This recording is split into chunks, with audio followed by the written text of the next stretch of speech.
Bioshock is one of those games that I'm sure we all have very fond memories of. If by some chance in hell you haven't played Bioshock, I highly recommend that you check it out on Steam or whatever platform you currently have and give it a shot. It released on August 21st of 2007 in North America and subsequently on August 24th in Europe and Australia.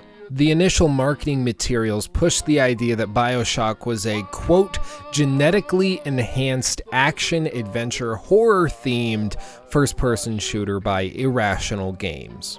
Now, believe it or not, at the time of release, I was a mere 10 years old, and so I didn't have much interest in Bioshock. In fact, I was actually flying around the country playing chess. My older brother, however, was very, very interested in this game. Not just because it looked pretty and the graphics at the time were astounding, it seemed to run well, it offered a huge array of weapons to fight with. All of that was cool and certainly helped sell him, but what really made him want to get this game was the fact that practically everything in Rapture, whether you're talking about the narrative structure or you're talking about the design of Rapture and the city, the Art Deco style and structure of every single building and item in the world, all of it is inspired heavily by Ayn Rand.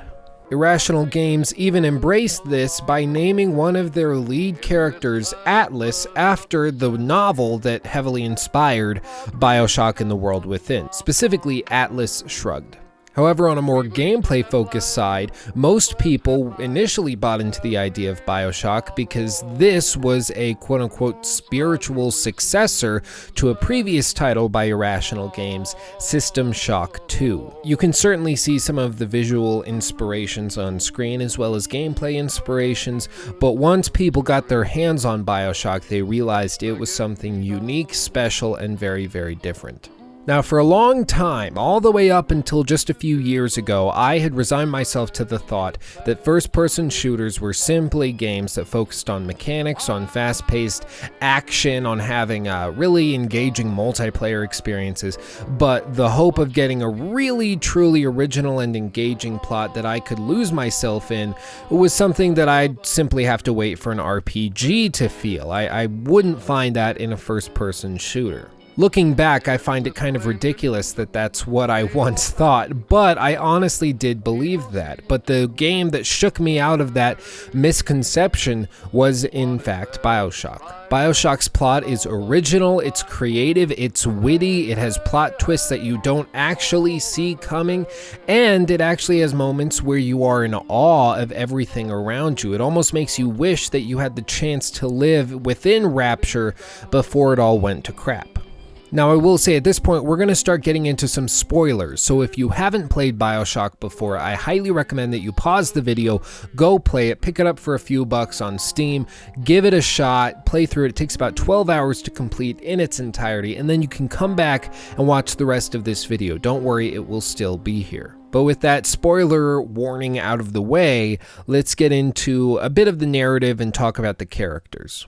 So the sort of broad overview of the narrative within Bioshock as a game is that the game, takes place in 1960 in the middle of the Atlantic Ocean, where Jack, the protagonist, is the sole survivor of a plane crash, and this is how the game opens up. You emerge from the water, look over and see a lighthouse, which is very, very strangely placed. You climb up into it and you find a weird sort of elevator thing that you hop into and start to descend down into the ocean. You go down this elevator and are treated to one of the most engaging and interesting and really compelling monologues that I can think of in a modern video game. When I think of a compelling monologue, something I can point to and tell my friends, you remember this point in this game, or this monologue, or this section of dialogue, people will always remember this introduction to Rapture. So much so that I'm going to let it play in its entirety right here, because I want you to at least have this memory brought back up, or if you haven't played the game before and aren't going to for whatever reason, you can see what I'm referring to.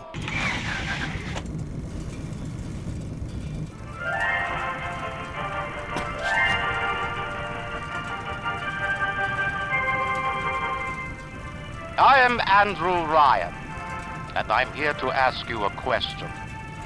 Is a man not entitled to the sweat of his brow? No, says the man in Washington, it belongs to the poor. No, says the man in the Vatican, it belongs to God. No, says the man in Moscow, it belongs to everyone. I rejected those answers. Instead, I chose something different. I chose the impossible. I chose Rapture. A city where the artist would not fear the censor, where the scientist would not be bound by petty morality, where the great would not be constrained by the small. And with the sweat of your brow, Rapture can become your city as well.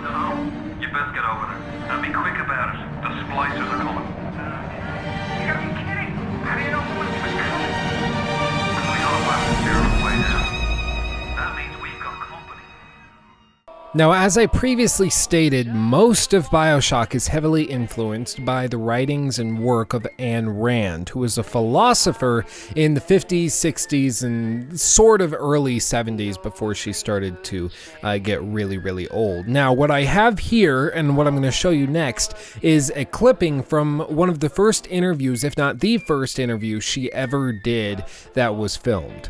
It was shot in 1959, and she's being interviewed by a man of faith, a Christian man, who is asking her about the themes and ideas behind Atlas Shrugged, which is the book and the novel that would eventually inspire Bioshock. Now, the reason I'm going to all this trouble to show you a clip from one of her interviews is because I feel as though many gaming critics and gaming journalists and even just gamers aren't aware of the immense influence that people outside gaming can have on the games that they play, on the narratives they're in, especially with regards to Bioshock. Ayn Rand's writings and works and thoughts are so integral to everything in all of these Bioshock games, it's very, very important to understand it. And especially once you understand Ayn Rand's thoughts, you really start to appreciate what Andrew Ryan was trying to accomplish within Rapture. It offers a whole new context to the story, and it really is a pretty incredible thing once you're aware of it. I'll also just say very quickly before I play it that this is linked down below. It's highly interesting. I highly recommend you check it out after you watch this video, of course. But with that said, here is Ayn Rand. You put this philosophy to work in your novel Atlas Shrugged. That's right. You demonstrate it in human terms in your novel Atlas Shrugged. And let me start by quoting from a review of this novel Atlas Shrugged that appeared in Newsweek. It said that you are out to destroy almost every edifice in the contemporary American way of life, our Judeo-Christian religion, our modified government-regulated capitalism, our rule by the majority will. Other reviews have said that you scorn churches and the concept of God. Are these accurate criticisms? Yes. I agree with the facts, but not the estimate of this criticism. Namely, if I am challenging the base of all these institutions, I'm challenging the moral code of altruism, the precept that man's moral duty is to live for others, that man must sacrifice himself to others, which is the present-day morality. What do you mean by sacrifice himself for others? We're getting to the point. One moment. Since I'm challenging the base, I necessarily would challenge the institutions you named, which are a result of that morality. All right. And now what is self-sacrifice? Yes, what is self-sacrifice? You say that you do not like the altruism by which we live. You like a certain kind of Ayn Randist selfishness. I would say that I don't like is too weak a word. I consider it evil. And self-sacrifice is the precept that man needs to serve others in order to justify his existence, that his moral duty is to serve others. That is what most people believe today. Well, yes, we're taught to feel concerned for our fellow man, to feel responsible for his welfare, to feel that we are, as religious people might put it, children under God and responsible one for the other. Now, why do you rebel? What's wrong with this philosophy? But that is what, in fact, makes man a sacrificial animal. That man must work for others, concern himself with others, or be responsible for them. That is the role of a sacrificial object. I say that man is entitled to his own happiness and that he must achieve it himself, but that he cannot demand that others give up their lives to make him happy.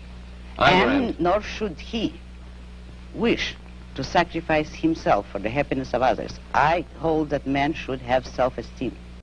Now, this idea of rational self-interest isn't anything new, but taken to this extreme, to the point where altruism and selflessness itself isn't just immoral or a matter of moral indifference, it is wrong. She considers it evil. That is a fairly significant change, and it's something that can justify and explain practically everything that goes on in Rapture. As you go through Bioshock, you'll learn more and more about the society and culture therein that was cultivated through Andrew Ryan's careful manipulation of everything that was going on within the society that was existing in Rapture itself. And once you look into that and you really start to think about that and compare it with Ayn Rand's specific teachings, you really can start to appreciate, or perhaps even lament, everything that she stood for. So we're introduced to Rapture, this sort of dilapidated utopia that was once a beautiful, shocking place. And even now, when it's all torn down, falling apart, it's still incredibly beautiful.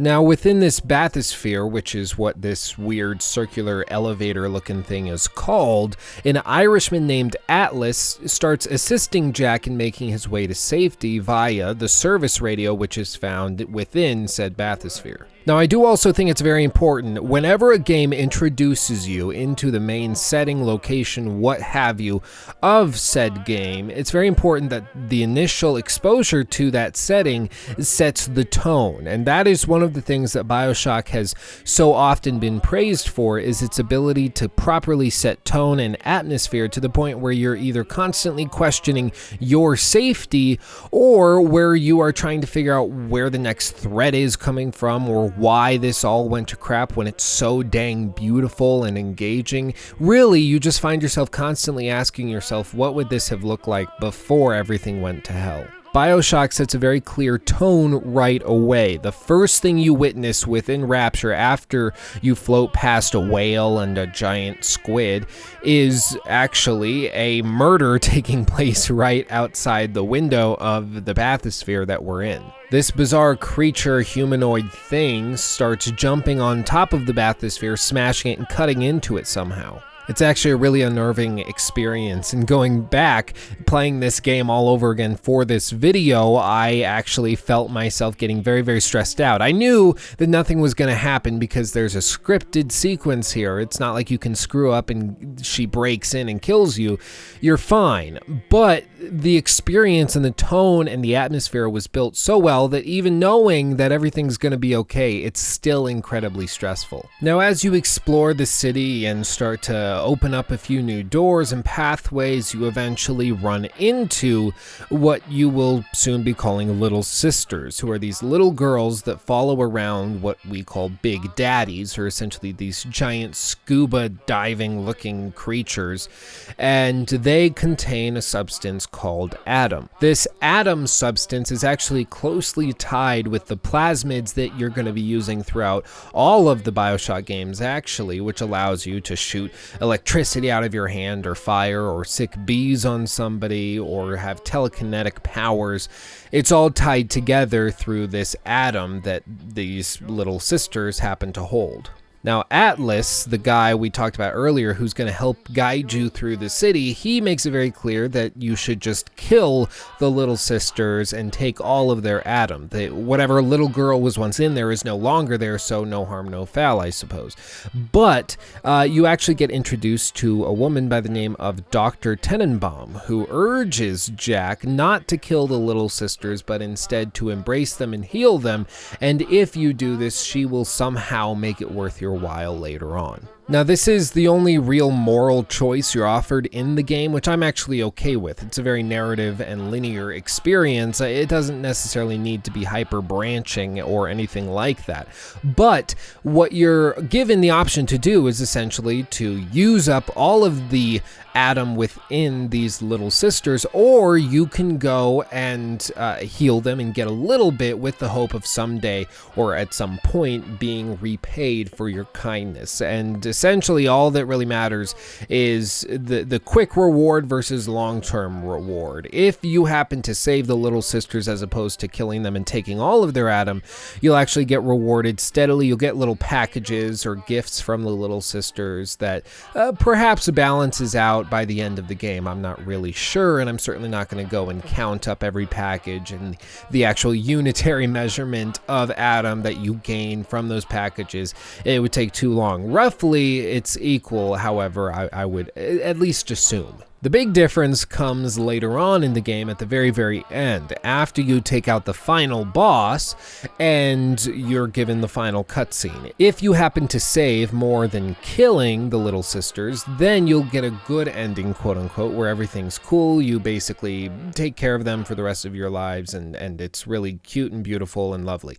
However, if you happen to kill more of them, they turn into little demons, spawn, and do all sorts of nasty stuff. If you've played the game, I'm sure you got one of these two endings, and it's kind of cool that you have the option, but really it has no impact on the game once you're playing it. This is just a little pet peeve of mine. I love having multiple endings based on the choices that you've made, but it is a little frustrating when your choices have no impact within the game that you're actually playing. It's one thing to have a game where you make choices, and then at the end of said game, you get a cutscene that's specifically tailored to whatever choices you made. That's cool, I can appreciate that, but I'd much prefer the choices that you make impact the gameplay and the story within the game as you go through it. And I guess you could argue that to some extent that is true within Bioshock, because you do get certain packages, or you get an immediate return and reward for killing the Little Sisters and taking all of their Adam immediately, but that's not quite the same as having branching narratives. So it's something, I can forgive it. I don't think it's a big issue that necessarily even needs forgiveness, but I thought I would just point it out. Now, overall, the narrative within Bioshock doesn't necessarily serve to tell one person's story specifically. Jack isn't necessarily the one having his story told. Sure, there's a couple plot twists and turns throughout the game, and especially about halfway through the game, you get a big reveal that is very surprising, and if you played the game, I'm sure you're aware of what that plot twist is. But on the whole, Jack isn't the focus of the narrative. The focus of the narrative is Rapture, the city, and you're trying to figure out what went wrong. Rapture is the actual star of the game. Let me just say, I'm very, very glad that Rapture is the star of the game, because my word, is it beautiful, interesting, compelling, and just bizarre. In Bioshock Infinite, you have Columbia, and it's very, very beautiful, and it's mesmerizing how it can be so awesome and yet so horrible at the same time. And with Rapture, it's a little bit different, because you see a shadow of its former glory. It was at one point a truly majestic and incredible place, but having been overrun by the plasmid abuse, by the craving and love of Adam, everything slowly started to collapse. About halfway through the game, you're introduced to the actual villain of the game. It's not actually Andrew Ryan. It's actually this individual by the name of Frank Fontaine, who realized that Andrew Ryan had a really lax approach to governmental structure within Rapture. He didn't want to suppress an artist's ideas or ideals with certain laws or restrictions, or somebody's work by taking and taxing them. He wanted to leave it up to the individual.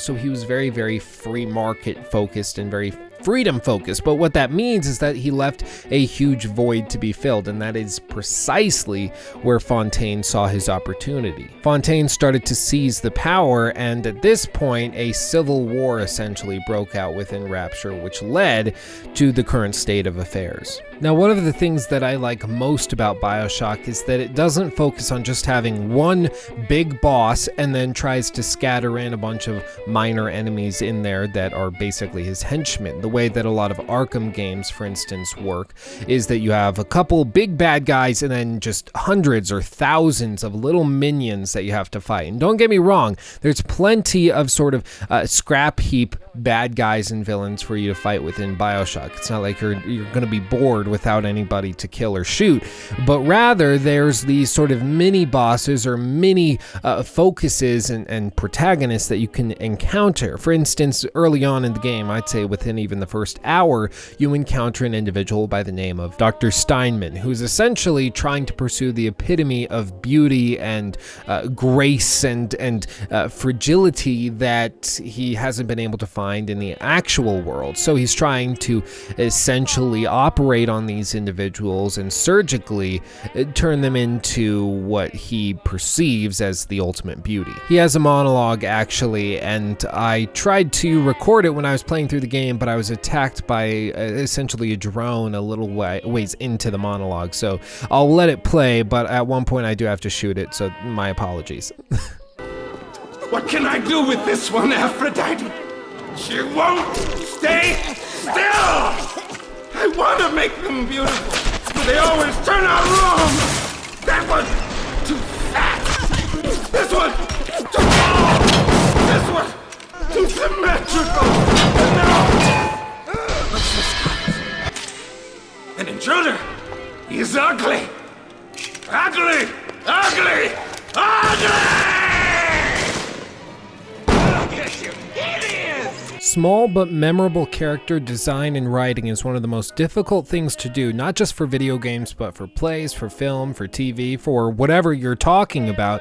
To create even a small role and have it be memorable years after somebody first witnessed it is something that you really have to applaud the writers over at Irrational Games for doing. But now I think it's time to start discussing the things that I don't really enjoy about Bioshock, or at least I think that could be improved. Now, it's important to note that this game was made a decade ago, and so it's not quite fair to criticize things like graphics or frame drops or certain technological things that obviously have been improved and can be improved just by making a game in the modern day. So I'm not going to address anything like that, but specifically a couple design things that I would have liked to see differently. Now, the first thing that tends to bug me is not just an issue with the original Bioshock game that we're discussing right now, but it's something that was duplicated multiple times throughout the franchise's history. With Bioshock 2 and eventually Bioshock Infinite, all of the games suffered from the same stupid inventorying system. I honestly don't know why they keep it. My best guess is that the reason they want you constantly switching between weapons is to keep the combat feeling fast and interesting and fluid, to the point where you're like, okay, I gotta switch and I gotta shock him, now I gotta grab my wrench and hit him, and then I'm gonna freeze this chick and then break her open, then I'm gonna switch to my shotgun and do that, and so everything is very fast-paced and it keeps things exciting, I guess is what they're going for. My issue with it is that when you're hot selecting different items and different weapons, especially on PC where you have to scroll through them, or on console where you have to do the same thing, it makes it very difficult to get directly to the weapon that you want right when you want it. Now, it's true there are numerical shortcuts that you can take when playing on PC, so you can even map certain plasmids to your numpad, for instance, so you can hot swap to them, or you can just route your default physical weapons up to the number row. And that is true, that is a solution, I suppose, but to take your hand off of WASD or off of the mouse to quickly hot swap to them, I always found a little bit clunky and frustrating. But this is a completely subjective thing, and it may have bugged me, but it might not bug you at all, and you might have been used to it in the first 10 minutes of gameplay, whereas it took me multiple hours of getting used to it, practicing, to actually get into the rhythm of hot swapping directly to the weapon I wanted at a given moment. This just goes to show you that sometimes a lot of a good thing can end up being a bad thing. Bioshock really focuses on offering you lots of different options. For most weapons, there's multiple types of ammo that you can use. For a pistol, you have a regular type of weapon, you can have a sort of exploding type, you can have an incendiary round. All of these are fantastic, and the option to build and craft these and tailor them particularly to how you like to play, I can really appreciate. The problem comes about specifically with the fact that there's no enemies to really take advantage of it. Sure, there's moments where you're fighting somebody who's standing in a puddle, and having shock rounds can be useful in that moment specifically, but there's no consistent enemy types that are weak to certain types of ammo, so to build your character specifically around a certain type of ammo or a certain loadout, it doesn't really work. In general, you have so much ammo sitting in your inventory that you are always prepared for anything that comes around to challenge you. My other big complaint about Bioshock, once again, is very subjective, and I've discussed this with multiple friends of mine. A couple of them agree and a couple disagree, but I'll just throw it out there and you can take it or leave it based on your experience. I've always felt that Bioshock games have trouble figuring out how long they should stick around. Specifically, what I'm talking about is the narrative. At times, it can feel as though the game is dragging, and at times it feels like it's moving so quickly you have no idea what's going on. And this is mainly due to poor pacing in certain sequences, and it's something that every game, whether you're talking about a first-person shooter, a game like The Sims, or even L.A. Noire or The Witcher 3, all of them can have problems with pacing, and it's something that no game has done perfectly in the history of video games. But just because everybody else screws it up too doesn't mean that I can't point it out with Bioshock. Bioshock is a game that really, at times, especially in the last quarter of the game, seems to really slow down and not know where it's going, and it's kind of implied that you're nearing the end, but especially the last gauntlet where you're running around with a little sister fighting through waves of enemies is weirdly bland, and I was expecting a big set piece. After all, we're in Rapture in the middle of the Atlantic. Surely there's some cool set piece we could have, or maybe a sequence where we're in a submarine going through the water, or maybe we get into Big Daddy's suit and then we're fighting in this big collapsing building or something like that. I know that's a lot to ask, but it is the end of the game. At least I think that that's a reasonable expectation to have a large set piece there for us to oogle and ogle at. I understand that this was 2007. There were a lot of technical issues with doing something major like that, but at the very least, having something different from everything else you've seen in the game at the very end. We don't actually get that. What we get is a short little gauntlet where we run through fighting some enemies, and then we fight the final boss in a sequence that really isn't asking for any type of tactical play or mix-up, but rather just unload every bullet, every round, every type of ammunition you have on your person onto this character. I can appreciate a good final boss fight, don't get me wrong. I love all the Soulsborne games. I really like The Witcher 3 and those sequences that get really difficult, especially in the DLCs.